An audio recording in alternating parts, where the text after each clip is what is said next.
Hi, everybody. It's Aviezer, Artistic Director of Red Monkey Theater Group. Happy Thanksgiving. I hope that you are full and satiated with Thanksgiving food. I'm here with Ryuko for another installment of Sherlock Holmes stories. We're starting a new book today. We're going to do the first adventure from the book Memoirs of Sherlock Holmes, which is the second collection of short stories. But I have a quick live programming update for you. As you may have seen on our social media, Holmes and Watson will be returning to Bartow Pell Mansion Museum for a live show in June of 2021.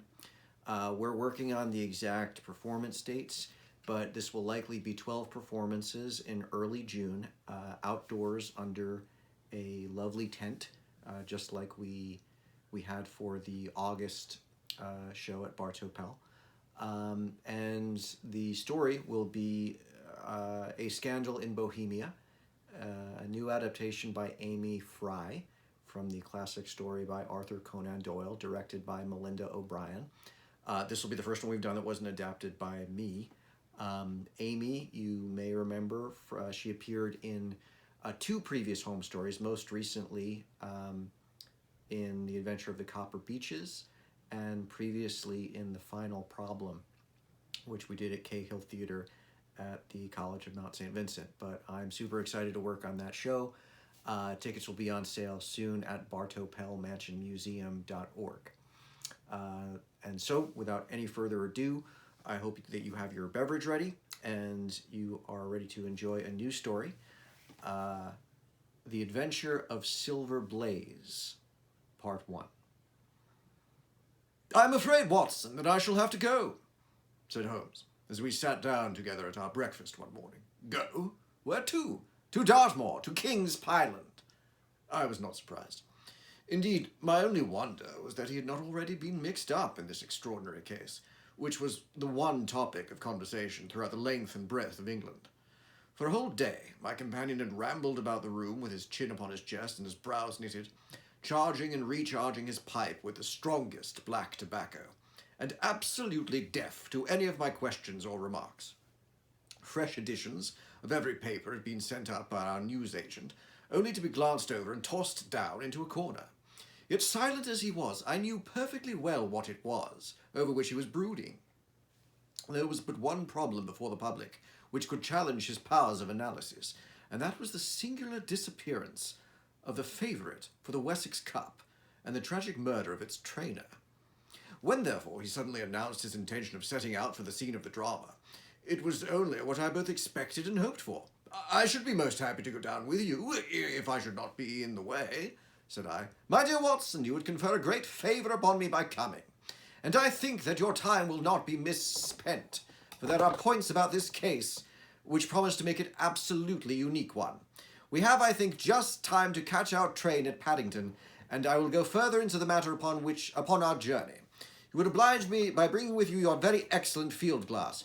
If you're wondering why the camera is shifting, I will give you 3 guesses, and the correct answer is because Ryuko is pushing the legs of the tripod.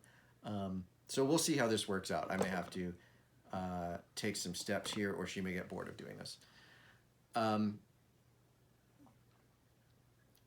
And so it happened that an hour or so later, I found myself in the corner of a first-class carriage, flying along, en route for Exeter, while Sherlock Holmes, with his sharp, eager face framed in his ear-flapped travelling cap, dipped rapidly into the bundle of fresh papers which he had procured at Paddington. We had left Reading far behind us before he thrust the last of them under the seat and offered me his cigar case. "We are going well," said he, looking out of the window and glancing at his watch. "Our rate at present is 53.5 miles an hour. I had not observed the quarter-mile posts. Nor have I, but the telegraph posts upon this line are 60 yards apart, and that calculation is a simple one. I presume that you have already looked into this matter of the murder of John Straker and the disappearance of Silver Blaze." "I have seen what the Telegraph and the Chronicle have to say." "It is one of those cases where the art of the reasoner should be used rather for the sifting of details than for the acquiring of fresh evidence. The tragedy has been so uncommon, so complete, and of such personal importance to so many people that we are suffering from a plethora of surmise, conjecture, and hypothesis. The difficulty is to detach the framework of fact, of absolute, undeniable fact, from the embellishment of theorists and reporters. Then, having established ourselves upon this sound basis, it is our duty to see what inferences may be drawn, and which are the special points upon which the whole mystery turns. On Tuesday evening, I received telegrams, both from Colonel Ross, the owner of the horse, and from Inspector Gregory, who was looking after the case, inviting my cooperation. Tuesday evening, I explained, and this is Thursday morning. Why did you not go down yesterday? Because I made a blunder, my dear Watson, which is, I am afraid, a more common occurrence than anyone would think who only knew me through your memoirs. The fact is that I could not believe it possible that the most remarkable horse in England could remain long concealed, especially in so sparsely inhabited a place as the north of Dartmoor. From hour to hour yesterday I expected to hear that he had been found, and that his abductor was the murderer of John Straker. When, however, another morning had come, and I found that beyond the arrest of Fitzroy Simpson nothing had been done, I felt that it was time for me to take action. Yet in some ways I feel that yesterday has not been wasted. You formed a theory, then? At least I have got a grip of the essential facts of the case. I shall enumerate them to you, for nothing clears up a case so much as stating it to another person, and I can hardly expect your cooperation if I do not show you the position from which we start. I lay back against the cushions, puffing at my cigar, while Holmes, leaning forward, with his long thin forefinger checking off the points upon the palm of his left hand, gave me a sketch of the events which had led to our journey. "Silver Blaze," said he, "is from the Isomony stock, and holds as brilliant a record as his famous ancestor. He is now in his 5th year, and has brought in turn each of the prizes of the turf to Colonel Ross, his fortunate owner. Up to the time of the catastrophe, he was the first favourite for the Wessex Cup, the betting being 3-1 on. He has always, however, been a prime favourite with the racing public, and has never yet disappointed them, so that even at those odds, enormous sums of money have been laid upon him. It is obvious, therefore, that there were many people who had the strongest interest in preventing Silver Blaze from being there at all at the fall of the flag next Tuesday. This fact was, of course, appreciated at King's Pyland, where the Colonel's training stable is situated. Every precaution was taken to guard the favourite. The trainer, John Straker, is a retired jockey, who rode in Colonel Ross's colours before he became too heavy for weighing chair. He served the Colonel for 5 years as jockey and for 7 as trainer, and has always showed himself to be a zealous and honest servant. Under him were 3 lads, for the establishment was a small one, containing only 4 horses in all. One of these lads sat up each night in the stable, while the others slept in the loft. All 3 bore excellent characters. John Straker, who is a married man, lived in a small villa about 200 yards from the stables. He has no children, keeps 1 maidservant, and is comfortably off. The country mile round is very lonely, but about half a mile to the north there is a small cluster of villas, which have been built by Tavistock contractor for the use of invalids, and others who wish to enjoy the pure Dartmoor air. Tavistock itself lies 2 miles to the west, while across the moor, also about 2 miles distant, is the larger training establishment of Mapleton, which belongs to Lord Backwater, and is managed by Silas Brown. In every other direction the moor is a complete wilderness, inhabited only by a few roaming gypsies. Such was the general situation last Monday night when the catastrophe occurred. On that evening, the horses had been exercised and watered as usual, and the stables were locked up at 9 o'clock. 2 of the lads walked up to the trainer's house, where they had supper in the kitchen, while the 3rd, Ned Hunter, remained on guard.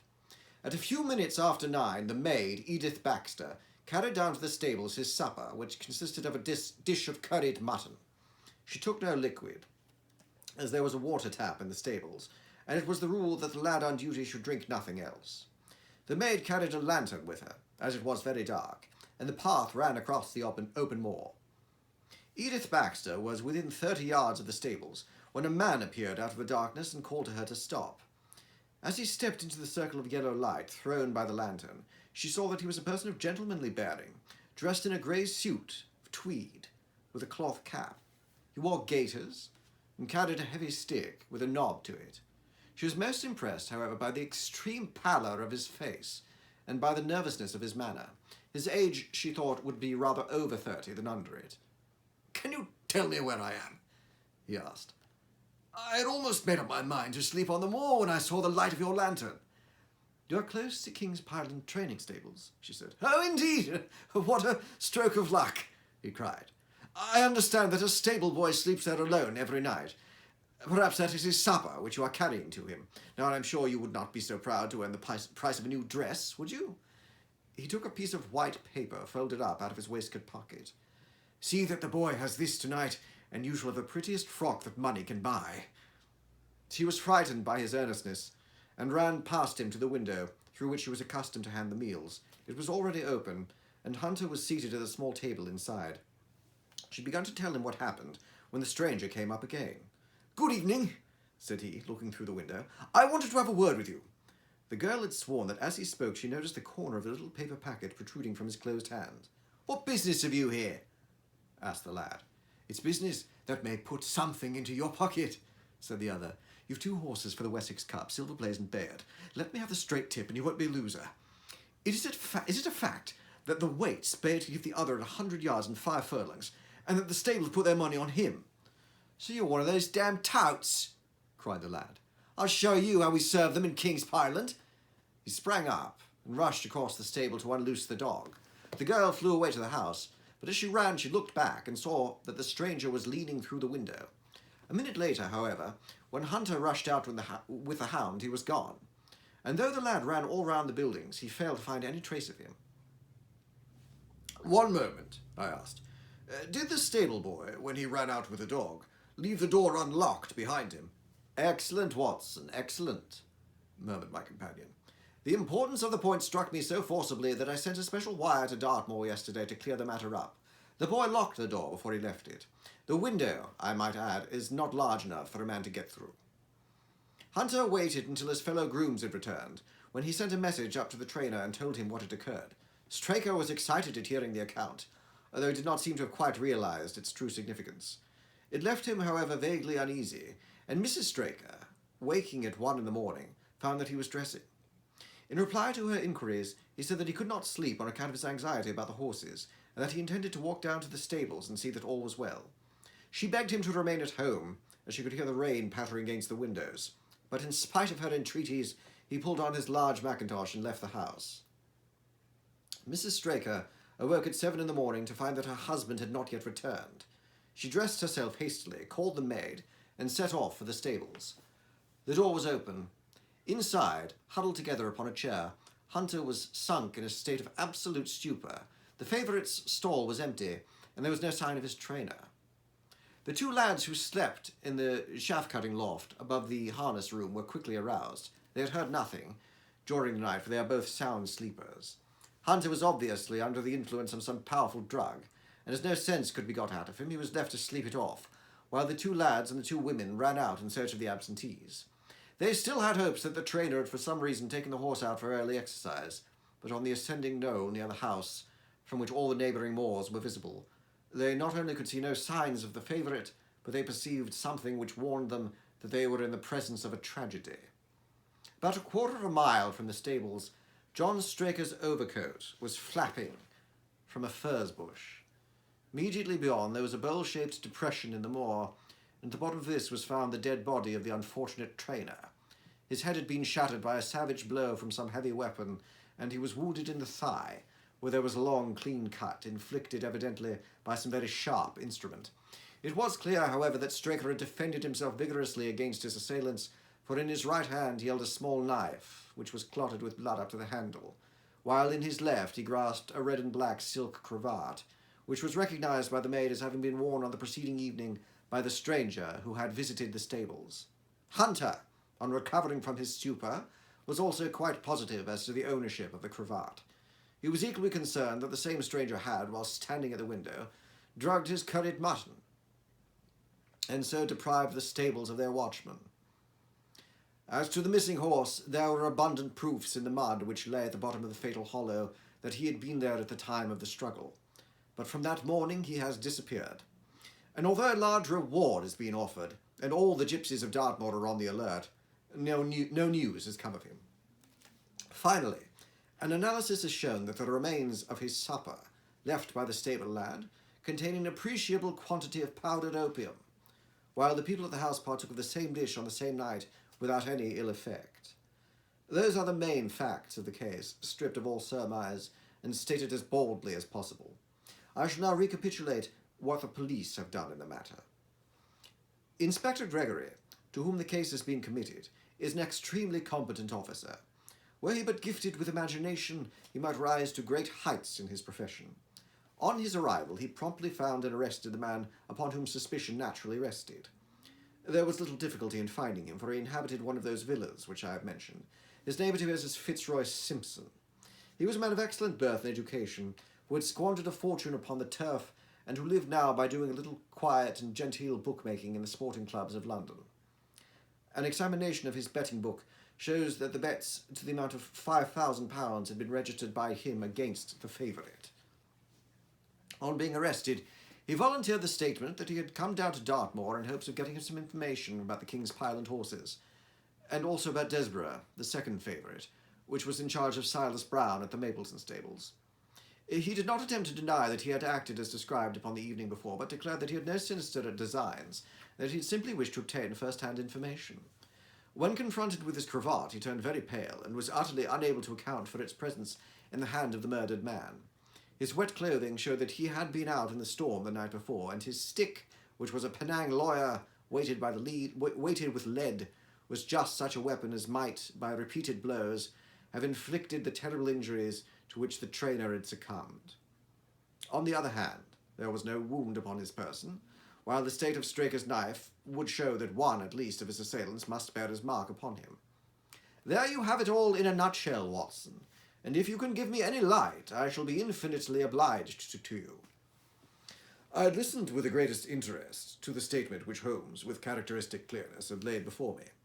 Though most of the facts were familiar to me, I had not sufficiently appreciated their relative importance, nor the connection to each other.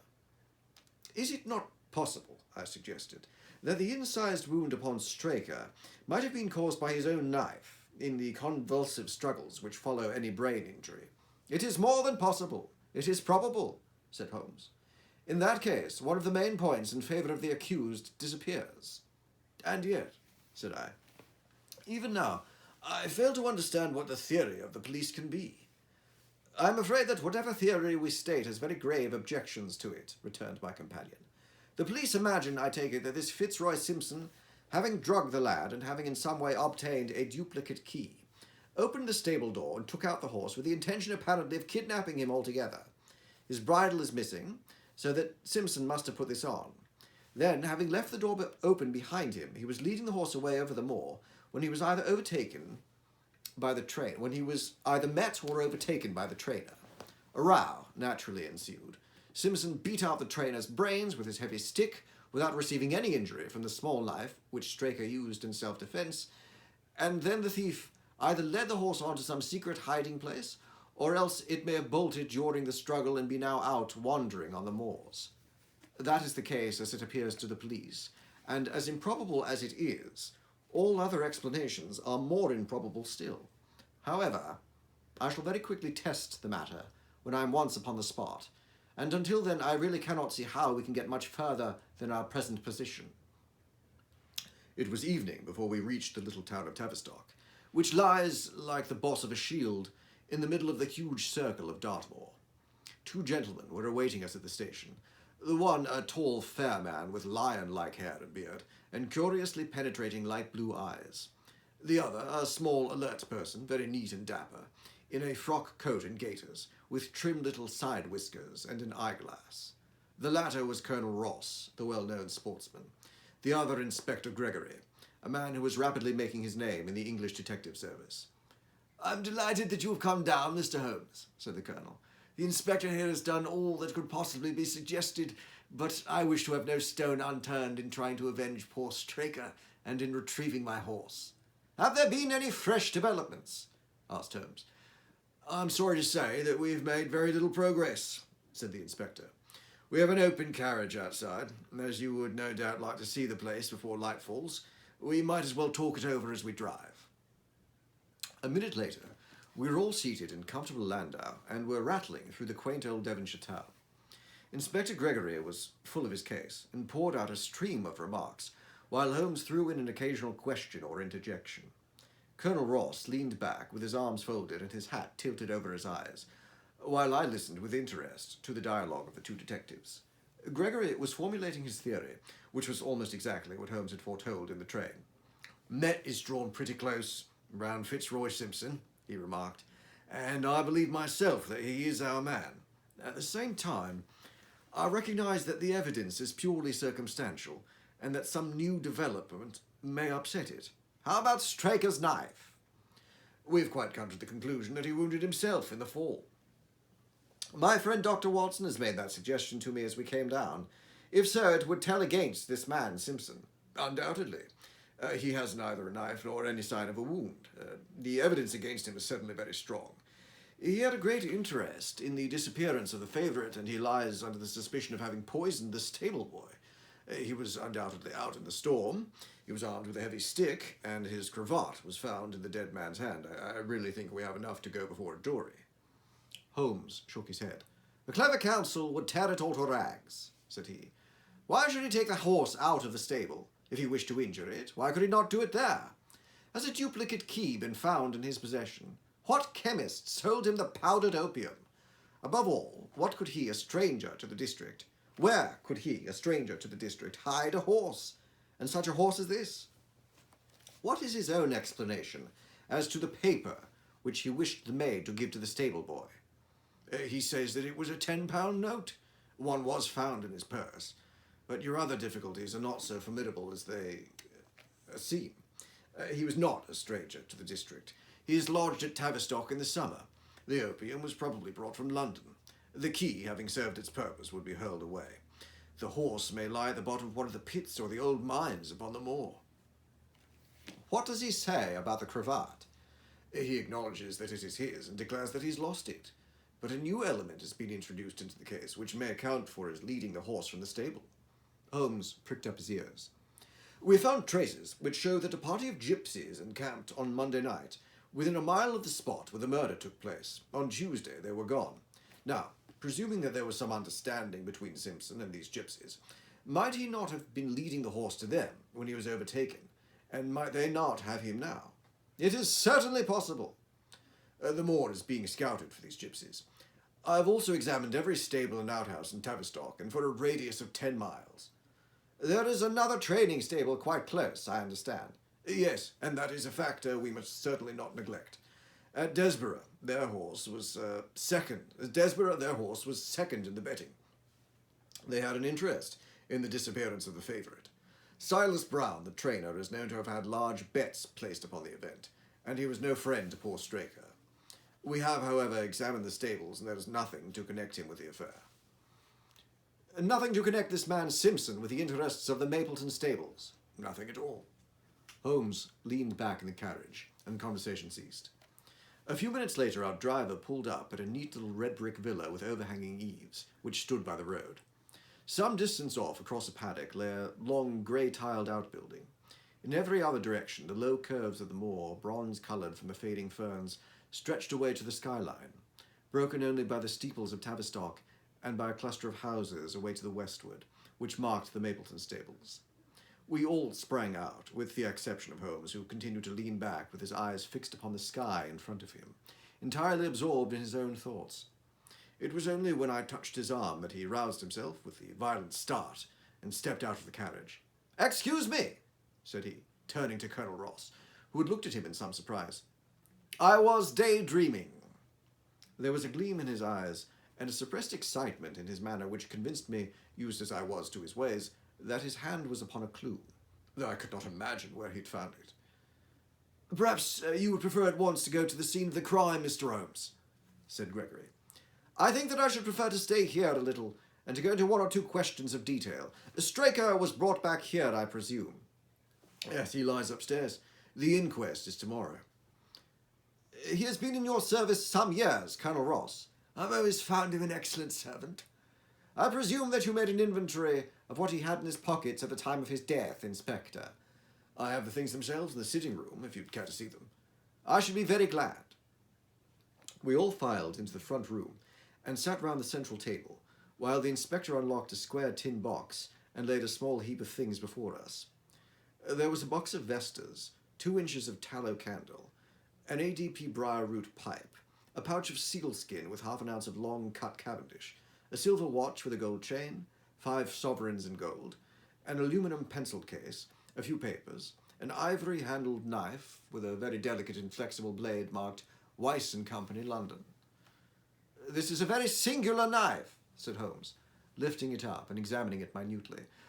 "I presume, as I see bloodstains upon it, that it is the one which was found in the dead man's grasp. Watson, this knife is surely in your line." "It is what we call a cataract knife," said I. "I thought so. A very delicate blade devised for very delicate work. A strange thing for a man to carry with him upon a rough expedition, especially as it would not shut in his pocket." "The tip was guarded by a disc of cork, which we found beside his body," said the inspector. "His wife tells us that the knife had lain for some days upon the dressing table, and that he'd picked it up as he left the room. It was a poor weapon, but perhaps the best that he could lay his hand on at the moment." "Very possibly. How about these papers?" 3 of them are receipted hay dealers' accounts. One of them is a letter of instructions from Colonel Ross. This other is a milliner's account for £37.15 made out by Madame Le Sourier of Bond Street to William Derbyshire. Mrs. Straker tells us that Derbyshire was a friend of her husband's, and that occasionally his letters were addressed here. "Madame Derbyshire had somewhat expensive tastes," remarked Holmes, glancing down the account. 22 guineas is rather heavy for a single costume. However, there appears to be nothing more to learn, and we may now go down to the scene of the crime." As we emerged from the sitting room, a woman who had been waiting in the passage took a step forward and laid her hand upon the inspector's sleeve. Her face was haggard and thin and eager, stamped with a point of recent horror. "Have you got them? Have you found them?" she panted. "No, Mrs. Straker, but Mr. Holmes here has come from London to help us, and we shall do all that is possible." "Surely I met you in Plymouth at a garden party some little time ago, Mrs. Straker," said Holmes. "No, sir, you're mistaken." "Dear me, I could have sworn to it. You wore a costume of dove-coloured silk with an ostrich feather trimming." "I never had such a dress, sir," answered the lady. "Ah, that quite settles it," said Holmes, and with an apology he followed the inspector outside. A short walk across the moor took us to the hollow in which the body had been found. At the brink of it was the furze bush upon which the coat had been hung. "There was no wind that night, I understand," said Holmes. "None, but very heavy rain. In that case, the overcoat was not blown against the furze bushes, but placed there." "Yes, it was laid across the bush." "You fill me with interests. I perceive that the ground has been trampled up a good deal. No doubt many feet have been here since Monday night." "A piece of matting has been laid here at the side, and we've all stood upon that." "Excellent. In this bag I have one of the boots which Straker wore, one of Fitzroy Simpson's shoes, and a cast horseshoe of silver blaze." "My dear Inspector, you surpass yourself." Holmes took the bag, and descending into the hollow, he pushed the matting into a more central position. Then, stretching himself upon his face and leaning his chin upon his hands, he made a careful study of the trampled mud in front of him. "Hello!" said he suddenly. "What's this?" It was a wax vesta, half burned, which was so coated with mud that it looked at first like a little chip of wood. "I cannot think how I came to overlook it," said the inspector with an expression of annoyance. "It was invisible, bedded in the mud. I only saw it because I was looking for it." "What? You expected to find it? I thought it not unlikely." He took the boots from the bag and compared the impressions of each of them with marks upon the ground. Then he clambered up to the rim of the hollow and crawled about among the ferns and bushes. "I'm afraid there are no more tracks," said the inspector. "I have examined the ground very carefully for 100 yards in each direction." "Indeed," said Holmes, rising. "I should not have had the impertinence to do it again after what you say, but I should like to take a little walk over the moor before it grows dark, that I may know my ground tomorrow. And I think that I shall put this horseshoe into my pocket for luck." Colonel Ross, who had shown some signs of impatience at my companion's quiet and systematic method of work, glanced at his watch. "I wish you would come back with me, Inspector," said he. "There are several points on which I should like your advice, and especially as to whether or not we do owe it to the public to remove our horse's name from the entries for the cup." "Certainly not," cried Holmes, with decision. "I should let the name stand." The colonel bowed. "I'm very glad to have your opinion, sir," said he. "You will find us in poor Straker's house when you have finished your walk, and we can drive together to Tavistock." He turned back with the inspector, while Holmes and I walked slowly across the moor. The sun was beginning to sink behind the stables of Mapleton, and the long sloping plain in front of us was tinged with gold, deepening into rich ruddy brown where the faded ferns and brambles caught the evening light. But the glories of the landscape were all wasted upon my companion, who was sunk in the deepest thought. "It's this way, Watson," he said at last. "We may leave the question of who killed John Straker for the instant, and confine ourselves to finding out what has become of the horse. Now, supposing that he broke away during or after the tragedy, where could he have gone to? The horse is a very gregarious creature. If left to himself, his instincts would have been to either return to King's Pyland or go over to Mapleton. Why should he run wild upon the moor? He would surely have been seen by now. And why should gypsies kidnap him? These people always clear out when they hear of trouble, for they do not wish to be pestered by the police. They could not hope to sell such a horse. They would run a great risk and gain nothing by taking him. Surely that is clear." "Where is he, then?" "I have already said that he must have gone to King's Pyland or to Mapleton. He is not at King's Pyland, therefore he is at Mapleton. Let us take that as a working hypothesis and see what it leads to.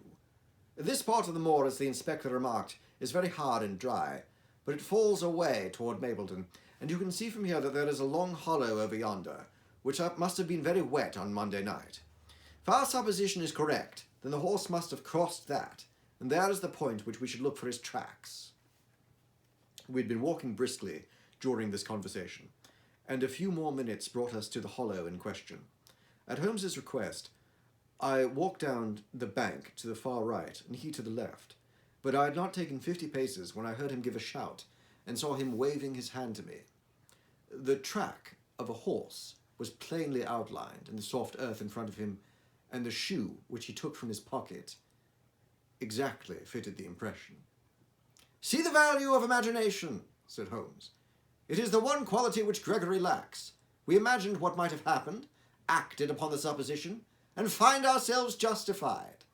Let us proceed."